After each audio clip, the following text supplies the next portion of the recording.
Paper 114, Seraphic Planetary Government. The Most Highs rule in the kingdoms of men through many celestial forces and agencies, but chiefly through the ministry of Seraphim. At noon today, the roll call of planetary angels, guardians, and others on Urantia was 501,234,619 pairs of Seraphim. There were assigned to my command 200 seraphic hosts, 597,196,800 pairs of Seraphim, or 1,194,393,600 individual angels. The registry, however, shows 1,02,469,238 individuals. It follows, therefore, that 191,924,362 angels were absent from this world on transport, messenger, and death duty. On Urantia, there are about the same number of cherubim as seraphim, and they are similarly organized. Seraphim and their associated cherubim have much to do with the details of the superhuman government of a planet, especially of worlds which have been isolated by rebellion. The angels, ably assisted by the midwayers, function on Urantia as the actual supermaterial ministers who execute the mandates of the resident governor-general and all his associates and subordinates. Seraphim as a class are occupied with many assignments other than those of personal and group guardianship. Urantia is not without proper and effective supervision from the system, constellation, and universe rulers. But the planetary government is unlike that of any other world in the Satania system, even in all Nebadon. This uniqueness in your plan of supervision is due to a number of unusual circumstances. Number 1, the life modification status of Urantia. Number 2, the exigencies of the Lucifer rebellion. Number 3, the disruptions of the Adamic default. Number 4, the irregularities growing out of the fact that Urantia was one of the bestowal worlds of the universe sovereign. Michael of Nebadon is the planetary prince of Urantia. Number 5, the special function of the 24 planetary directors. Number 6, the location on the planet of an archangel circuit. Number 7, the more recent designation of the one-time incarnated Macaventa Melchizedek as vicegerent planetary prince. The sovereignty of Urantia. The original sovereignty of Urantia was held in trust by the sovereign of the Satania system. It was first delegated by him to a joint commission of Melchizedeks and life carriers, and this group functioned on Urantia until the arrival of a regularly constituted planetary prince. Subsequent to the downfall of Prince Caligastia, at the time of the Lucifer rebellion, Urantia had no sure and settled relationship with the local universe and its administrative divisions until the completion of Michael's bestowal in the flesh, when he was proclaimed by the Union of Days planetary prince of Urantia.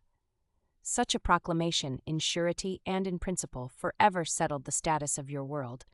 But in practice, the sovereign creator's son made no gesture of personal administration of the planet, aside from the establishment of the Jerusalem Commission of 24 former Urantians, with authority to represent him in the government of Urantia and all other quarantined planets in the system.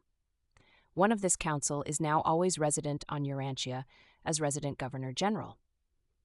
Vicegerent authority to act for Michael as planetary prince has been recently vested in Macaventa Melchizedek, but this son of the local universe has made not the slightest move toward modifying the present planetary regime of the successive administrations of the resident governors-general. There is little likelihood that any marked change will be made in the government of Urantia during the present dispensation, unless the vicegerent planetary prince should arrive to assume his titular responsibilities. It appears to certain of our associates that at some time in the near future, the plan of sending one of the 24 counselors to Urantia to act as governor-general will be superseded by the formal arrival of Macaventa Melchizedek with the vicegerent mandate of the sovereignty of Urantia. As acting planetary prince, he would undoubtedly continue in charge of the planet until the final adjudication of the Lucifer rebellion, and probably on into the distant future of planetary settlement in light and life. Some believe that Macaventa will not come to take personal direction of Urantian affairs until the end of the current dispensation. Others hold that the vicegerent prince may not come, as such, until Michael sometime returns to Urantia, as he promised when still in the flesh. Still others, including this narrator, look for Melchizedek's appearance any day or hour. The Board of Planetary Supervisors? Since the times of Michael's bestowal on your world, the general management of Urantia has been entrusted to a special group on Jerusalem of 24 one-time Urantians. Qualification for membership on this commission is unknown to us, but we have observed that those who have been thus commissioned have all been contributors to the enlarging sovereignty of the Supreme in the system of Satania. By nature, they were all real leaders when they functioned on Urantia, and excepting Macaventa Melchizedek, these qualities of leadership have been further augmented by Mansion World experience and supplemented by the training of Jerusalem citizenship.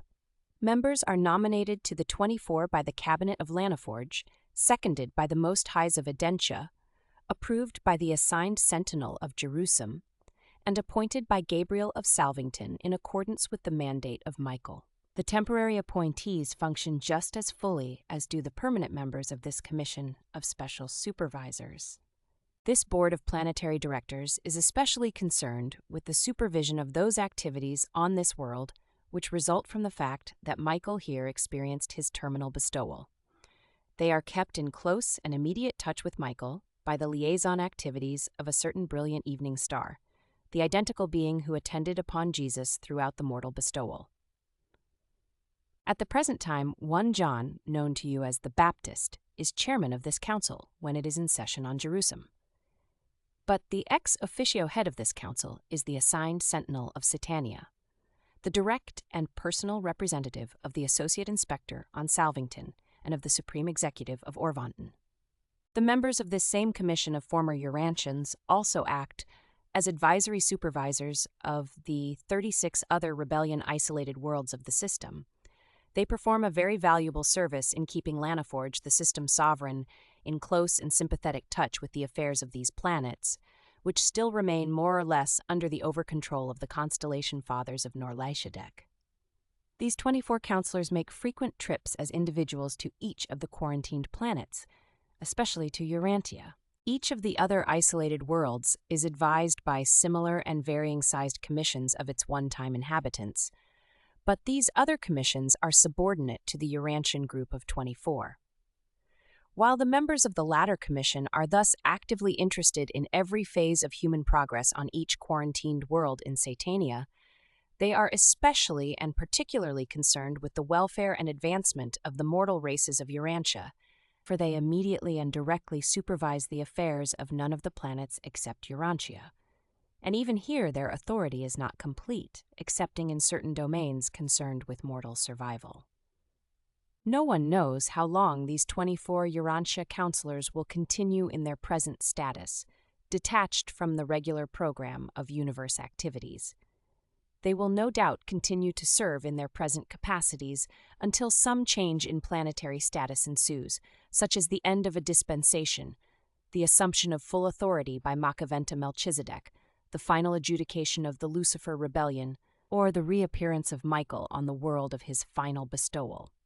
The present resident Governor-General of Urantia seems inclined to the opinion that all but Macaventa may be released for Paradise Ascension the moment the system of Satania is restored to the constellation circuits. But other opinions are also current. The resident Governor-General. Every 100 years of Urantia time, the Jerusalem Corps of 24 planetary supervisors designates one of their number to sojourn on your world to act as their executive representative, as resident governor-general. During the times of the preparation of these narratives, this executive officer was changed, the 19th so to serve being succeeded by the 20th. The name of the current planetary supervisor is withheld from you only because mortal man is so prone to venerate, even to deify, his extraordinary compatriots and superhuman superiors. The resident governor-general has no actual personal authority in the management of world affairs, except as the representative of the 24 Jerusalem counselors. He acts as the coordinator of superhuman administration and is the respected head and universally recognized leader of the celestial beings functioning on Urantia. All orders of angelic hosts, regard him as their coordinating director, while the United Midwayers, since the departure of 123, the first to become one of the 24 counselors, really look upon the successive governors general as their planetary fathers. Although the Governor General does not possess actual and personal authority on the planet, he hands down scores of rulings and decisions each day, which are accepted as final by all personalities concerned. He is much more of a fatherly advisor than a technical ruler. In certain ways, he functions as would a planetary prince, but his administration much more closely resembles that of the material sons. The Urantia government is represented in the councils of Jerusalem in accordance with an arrangement whereby the returning Governor-General sits as a temporary member of the System Sovereign's cabinet of planetary princes. It was expected, when Makaventa was designated vicegerent prince, that he would immediately assume his place in the Council of the Planetary Princes of Satania. But thus far he has made no gesture in this direction. The supermaterial government of Urantia does not maintain a very close organic relationship with the higher units of the local universe. In a way, the resident Governor-General represents Salvington as well as Jerusalem, since he acts on behalf of the 24 counselors, who are directly representative of Michael and Gabriel. And being a Jerusalem citizen, the planetary governor can function as a spokesman for the system sovereign. The constellation authorities are represented directly by a Vorondadek son, the Urantia observer. The Most High Observer. The sovereignty of Urantia is further complicated by the one-time arbitrary seizure of planetary authority by the government of Norlachiadek shortly after the planetary rebellion. There is still resident on Urantia a Vorondadek's son, an observer for the Most Highs of Urantia, and in the absence of direct action by Michael, trustee of planetary sovereignty. The present Most High Observer and sometime regent is the 23rd thus to serve on Urantia. There are certain groups of planetary problems which are still under the control of the Most Highs of Urantia, jurisdiction over them having been seized at the time of the Lucifer Rebellion.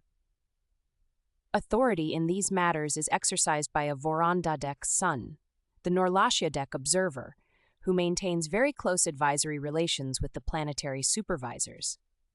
The race commissioners are very active on Urantia, and their various group chiefs are informally attached to the resident Vorondadek observer, who acts as their advisory director. In a crisis, the actual and sovereign head of the government, excepting in certain purely spiritual matters, would be this Vorondadek son of Urantia now on observation duty. In these exclusively spiritual problems and in certain purely personal matters, the supreme authority seems to be vested in the commanding archangel attached to the divisional headquarters of that order, which was recently established on Urantia. A Most High Observer is empowered, at his discretion, to seize the planetary government in times of grave planetary crises, and it is of record that this has happened 33 times in the history of Urantia. At such times, the Most High Observer functions as the Most High Regent, exercising unquestioned authority over all ministers and administrators resident on the planet, excepting only the divisional organization of the archangels.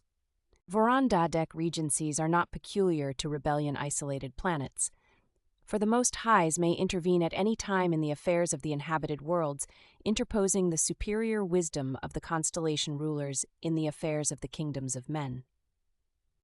The planetary government. The actual administration of Urantia is indeed difficult to describe. There exists no formal government along the lines of universe organization, such as separate legislative, executive, and judicial departments. The 24 counselors come the nearest to being the legislative branch of the planetary government. The Governor-General is a provisional and advisory chief executive with the veto power resident in the Most High Observer. And there are no absolutely authoritative judicial powers operative on the planet, only the conciliating commissions.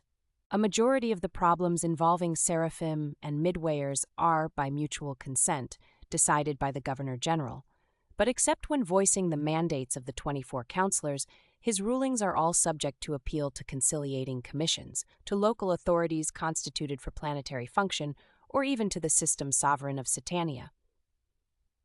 The absence of the corporeal staff of a planetary prince and the material regime of an Adamic son and daughter is partially compensated by the special ministry of Seraphim and by the unusual services of the midway creatures. The absence of the planetary prince is effectively compensated by the triune presence of the archangels, the Most High Observer, and the Governor-General. This rather loosely organized and somewhat personally administered planetary government is more than expectedly effective because of the time-saving assistance of the archangels and their ever-ready circuit, which is so frequently utilized in planetary emergencies and administrative difficulties. Technically, the planet is still spiritually isolated in the Norlachiadex circuits, but in an emergency this handicap can now be circumvented through utilization of the Archangel's circuit. Planetary isolation is of course of little concern to individual mortals, since the pouring out of the Spirit of Truth upon all flesh 1900 years ago. Each administrative day on Urantia begins with a consultative conference which is attended by the Governor-General, the Planetary Chief of Archangels, the Most High Observer, the Supervising Seraphim, the Chief of Resident Life Carriers, and invited guests from among the high sons of the universe or from among certain of the student visitors who may chance to be sojourning on the planet. The direct administrative cabinet of the Governor-General consists of 12 Seraphim, the acting chiefs of the 12 groups of special angels functioning as the immediate superhuman directors of planetary progress and stability. The Master Seraphim of Planetary Supervision. When the first Governor-General arrived on Urantia, concurrent with the outpouring of the Spirit of Truth, he was accompanied by 12 corps of special Seraphim, Seraphington graduates, who were immediately assigned to certain special planetary services. These exalted angels are known as the Master Seraphim of Planetary Supervision and are, aside from the over-control of the planetary Most High Observer, under the immediate direction of the resident Governor-General. These 12 groups of angels, while functioning under the general supervision of the resident Governor-General, are immediately directed by the Seraphic Council of 12, the acting chiefs of each group. This council also serves as the volunteer cabinet of the resident Governor-General. As Planetary Chief of Seraphim, I preside over this council of Seraphic chiefs, and I am a volunteer Supernaphim of the primary order serving on Urantia as the successor of the one-time chief of the angelic hosts of the planet who defaulted at the time of the Caligastia secession. The 12 corps of the Master Seraphim of Planetary Supervision are functional on Urantia as follows. Number 1. The Epochal Angels. These are the angels of the current age, the dispensational group. These celestial ministers are entrusted with the oversight and direction of the affairs of each generation as they are designed to fit into the mosaic of the age in which they occur. The present corps of epochal angels serving on Urantia is the third group assigned to the planet during the current dispensation. Number 2. The Progress Angels. These seraphim are entrusted with the task of initiating the evolutionary progress of the successive social ages. They foster the development of the inherent progressive trend of evolutionary creatures. They labor incessantly to make things what they ought to be. The group now on duty is the second to be assigned to the planet. Number 3. The Religious Guardians. These are the angels of the churches, the earnest contenders for that which is and has been. They endeavor to maintain the ideals of that which has survived for the sake of the safe transit of moral values from one epoch to another. They are the checkmates of the angels of progress, all the while seeking to translate from one generation to another the imperishable values of the old and passing forms into the new and therefore less stabilized patterns of thought and conduct. These angels do contend for spiritual forms, but they are not the source of ultrasectarianism and meaningless controversial divisions of professed religionists. The corps now functioning on Urantia is the fifth thus to serve. Number 4. The Angels of Nation Life. These are the angels of the trumpets, directors of the political performances of Urantia national life. The group now functioning in the over-control of international relations is the fourth corps to serve on the planet. It is particularly through the ministry of this seraphic division that the Most Highs rule in the kingdoms of men. Number 5. The Angels of the Races. Those who work for the conservation of the evolutionary races of time, regardless of their political entanglements and religious groupings. On Urantia, there are remnants of 9 human races which have commingled and combined into the people of modern times. These Seraphim are closely associated with the ministry of the race commissioners, and the group now on Urantia is the original core assigned to the planet soon after the day of Pentecost. Number 6. The Angels of the Future. These are the projection angels, who forecast a future age and plan for the realization of the better things of a new and advancing dispensation. They are the architects of the successive eras. The group now on the planet has thus functioned since the beginning of the current dispensation. Number 7. The Angels of Enlightenment. Urantia is now receiving the help of the third corps of Seraphim dedicated to the fostering of planetary education. These angels are occupied with mental and moral training as it concerns individuals, families, groups, schools, communities, nations, and whole races. Number 8. The Angels of Health. These are the seraphic ministers assigned to the assistance of those mortal agencies dedicated to the promotion of health and the prevention of disease. The present corps is the 6th group to serve during this dispensation. Number 9. The Home Seraphim. Urantia now enjoys the services of the 5th group of angelic ministers dedicated to the preservation and advancement of the home, the basic institution of human civilization. Number 10. The Angels of Industry. This seraphic group is concerned with fostering industrial development and improving economic conditions among the Urantia peoples. This corps has been 7 times changed since the bestowal of Michael. Number 11. The Angels of Diversion. These are the Seraphim who foster the values of play, humor, and rest. They ever seek to uplift man's recreational diversions and thus to promote the more profitable utilization of human leisure. The present corps is the 3rd of that order to minister on Urantia. Number 12. The Angels of Superhuman Ministry. These are the angels of the angels, those Seraphim who are assigned to the ministry of all other superhuman life on the planet, temporary or permanent. This corps has served since the beginning of the current dispensation. When these groups of Master Seraphim disagree in matters of planetary policy or procedure, their differences are usually composed by the Governor-General, but all his rulings are subject to appeal in accordance with the nature and gravity of the issues involved in the disagreement. None of these angelic groups exercise direct or arbitrary control over the domains of their assignment. They cannot fully control the affairs of their respective realms of action, but they can and do so manipulate planetary conditions and so associate circumstances as favorably to influence the spheres of human activity to which they are attached. The Master Seraphim of Planetary Supervision utilize many agencies for the prosecution of their missions. They function as ideational clearinghouses, mind focalizers, and project promoters. While unable to inject new and higher conceptions into human minds, they often act to intensify some higher ideal which has already appeared within a human intellect. But aside from these many means of positive action, the Master Seraphim ensure planetary progress against vital jeopardy through the mobilization, training, and maintenance of the Reserve Corps of Destiny. The chief function of these reservists is to ensure against breakdown of evolutionary progress. They are the provisions which the celestial forces have made against surprise. They are the guarantees against disaster. The Reserve Corps of Destiny consists of living men and women who have been admitted to the special service of the superhuman administration of world affairs.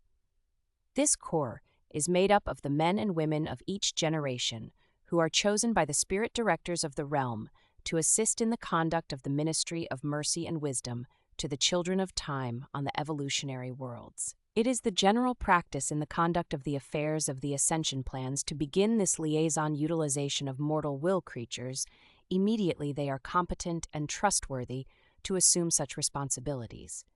Accordingly, as soon as men and women appear on the stage of temporal action with sufficient mental capacity, adequate moral status, and requisite spirituality, they are quickly assigned to the appropriate celestial group of planetary personalities as human liaisons, mortal assistants. When human beings are chosen as protectors of planetary destiny, when they become pivotal individuals in the plans which the world administrators are prosecuting, at that time the planetary chief of Seraphim confirms their temporal attachment to the Seraphic Corps, and appoints personal destiny guardians to serve with these mortal reservists. All reservists have self-conscious adjusters, and most of them function in the higher cosmic circles of intellectual achievement and spiritual attainment. Mortals of the realm are chosen for service in the reserve corps of destiny on the inhabited worlds because of Number 1. Special capacity for being secretly rehearsed for numerous possible emergency missions in the conduct of various activities of world affairs. Number 2. Wholehearted dedication to some special social, economic, political, spiritual, or other cause, coupled with willingness to serve without human recognition and rewards. Number 3. The possession of a thought adjuster of extraordinary versatility and probable pre-Urantia experience in coping with planetary difficulties